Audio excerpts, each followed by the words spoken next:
The land this Exclusion Memorial is standing on is the site of the former Eagledale ferry dock.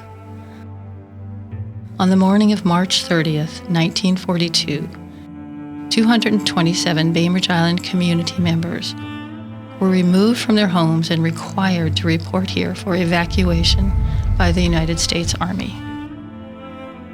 Although they were not told where they were headed or how long they would be gone, these 227 individuals comprised the first group of Japanese Americans in the entire country to be taken from their homes and relocated to concentration camps.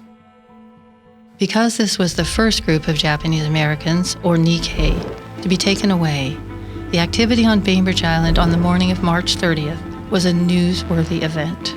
News outlets were present documenting this event in and around what is now the Bainbridge Island Japanese American Exclusion Memorial. On that morning, Army trucks rumbled along the roads of Bainbridge Island, gathering up residents and their belongings. They were each allowed to bring only one suitcase. Each resident and every bag was tagged for identification.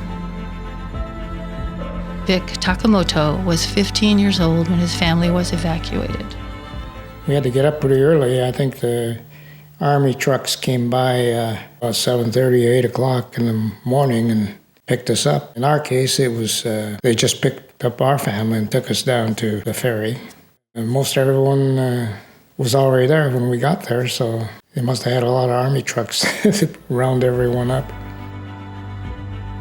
Matsue Watanabe was also 15 years old.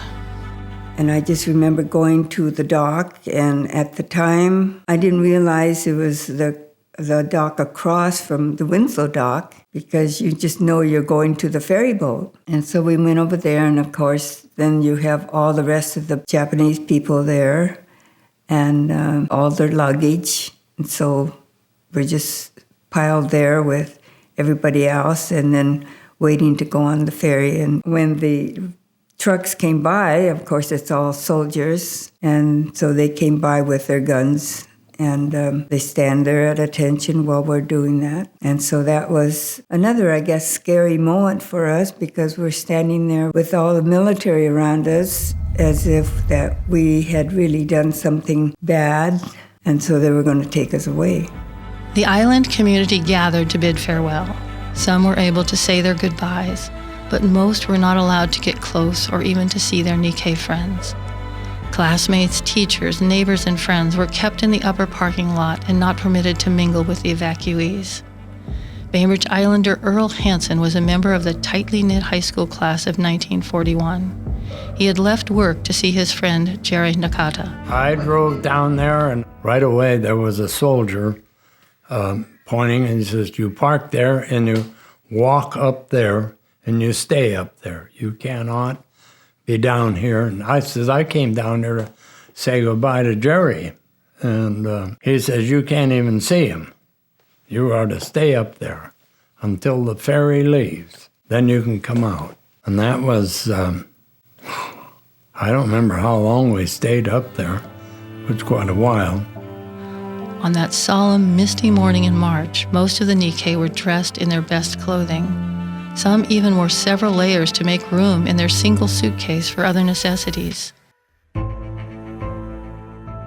Escorted by armed soldiers, Bainbridge Island Japanese Americans walked peacefully down the long wooden Eagledale ferry dock on the path that now fronts the memorial wall.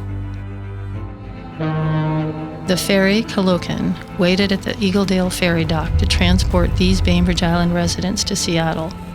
Once secured on the ferry, many islanders aboard watched their home island get smaller and smaller, wondering where they were going, how long they would be gone, and even if they would ever see their home again.